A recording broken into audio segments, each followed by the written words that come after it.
Hi everyone, welcome back to my channel. Today is Tomorrow's Past.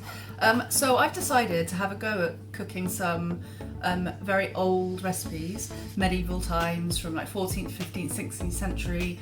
I might go up to like 1940s. I'd like to try some World War II recipes as well. As you know, this is History Channel, but I've also got a real passion for cooking and food generally, so I thought it's a great way to combine it. I'm going to include the recipes and the ingredients, so you know, if you guys want to give it a try at home and see what they used to eat all those hundreds of years ago, then you can do that as well. I hope you enjoy it. I am going to be having a go cooking something called a tansey. I hadn't ever heard of it before, but from what I can tell, it's kind of like an egg bake, a medieval egg bake. It's got some eggs, some cream, apples. Traditionally it would have been quite savoury. It would have had chicory, spinach, like strawberry leaves, but more importantly it would have had a herb called tansey, hence why it's called a tansey.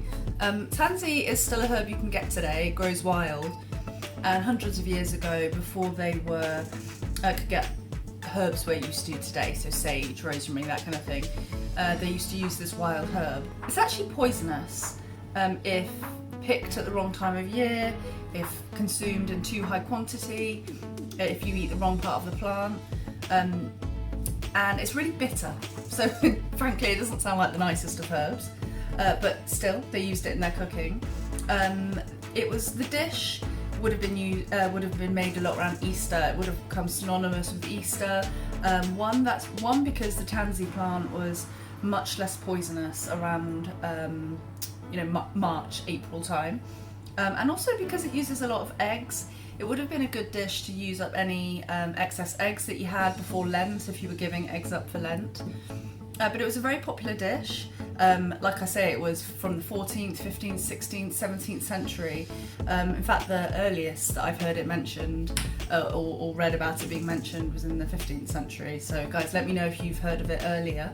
But yeah, it was a very popular dish, and people wanted to start eating it other times of the year other than just Easter. So they adapted the recipe to not include tansey and to make it kind of a sweet dish, which is what I'm going to be trying today. So I'm going to give apple tansey a go. Here is what it's meant to look like if you're professional.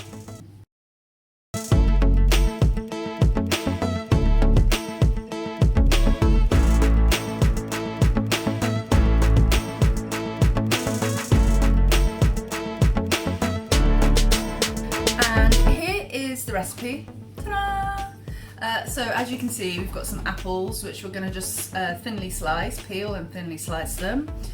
Some sugar, some cream, eggs, some nutmeg, and some rose water. So I'm actually going to have a go at making my own rose water. I don't actually like rose water.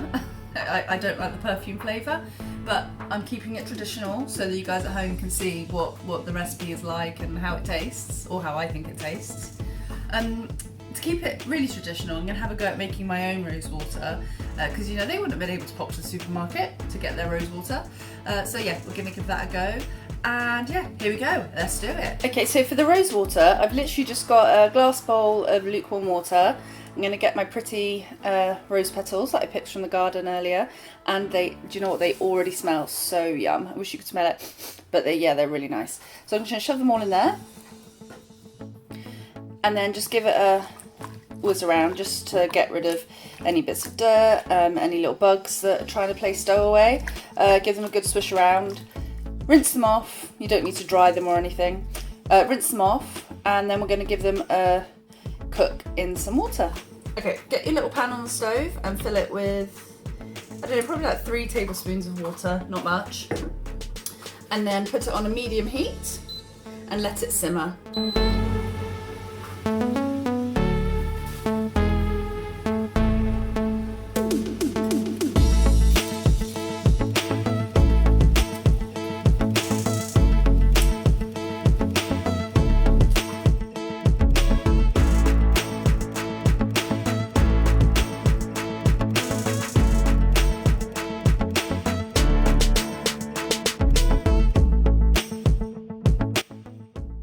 so when your rose petals have had a chance to just sit in the water, take it off the heat, let it cool, and drain off the rose petals, and there you've got some rose water.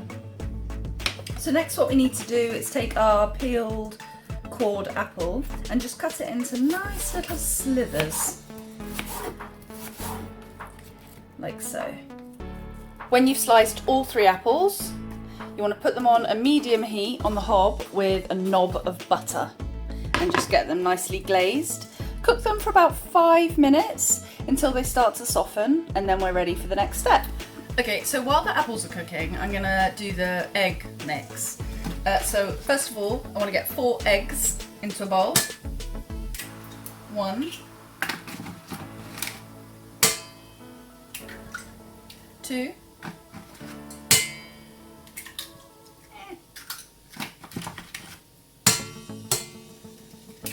3, 4. Okay, there's my 4 eggs. Then I want to add the cream.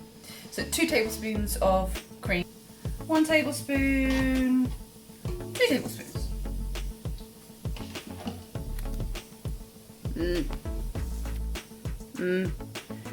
Looking good. Not. So next we're going to add the rose water, which I can safely say I've tried and it's not very nice. This is how it's turned out. It looks like some other kind of liquid to me. I'm going to let you use your imagination as to what I'm thinking of. Anyway, it's traditional rose water, so that's what we're going to use. So I want 2 teaspoons of rose water, so we'll go in with that. So in with my 2 tablespoons of sugar. So last into here I'm going to add the nutmeg, literally just 1/4 teaspoon, which doesn't seem enough because I just love nutmeg. But I'm going to keep it traditional, keep it to the recipe. So good. So, what can I get? Is that kind of 1/4 spoon, do you think? No, it'll do. So in that goes. Yeah, right, and then I'm going to whisk that up. So here's the apples. They smell so good. Yeah, and they're nice and soft. I guess cutting them so thin has helped them soften really quickly. So I'm going to transfer them into my oven-proof dish. Now, the recipe says that when this has come out of the oven, you flip it, kind of like a tarte tatin. So just make sure the apples are just nicely, evenly spread across, because that's going to be the top. So, you know, if you're so inclined, think about presentation. Okay, so the apples are now in my oven-proof dish. So next, we're going to pour the egg kind of omelette-y, nutmeggy mixture on top of the apples, and yeah, then we're ready to bake.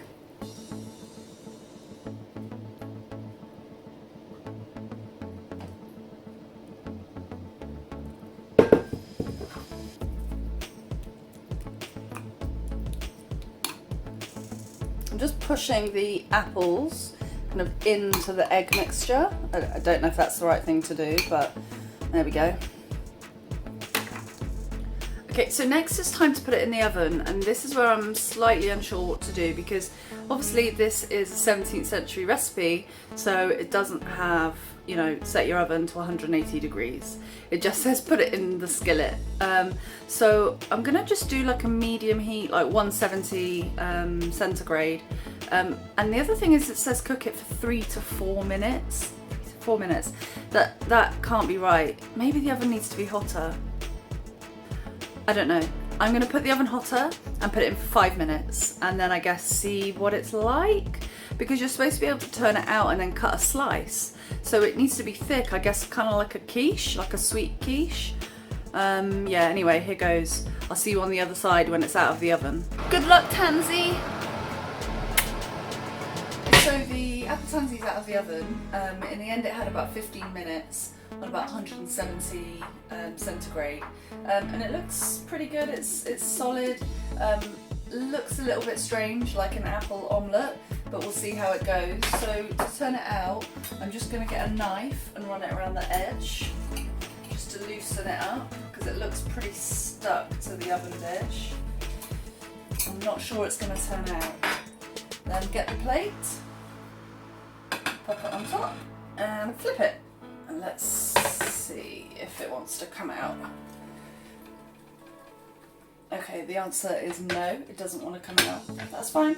What we'll do is just try it in the dish hopefully if you have a go at making this at home, you have more luck actually flipping it out of the dish like they would have done in the 17th century, but let's see. Okay, I'm gonna cut a slice just out of the dish, and then if I can just get my knife underneath.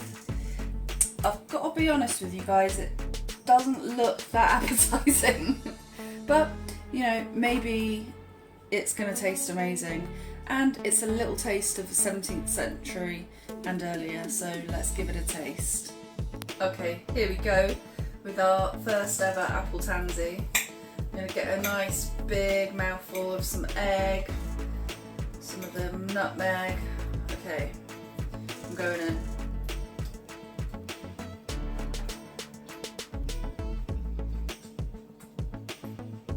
It's not bad.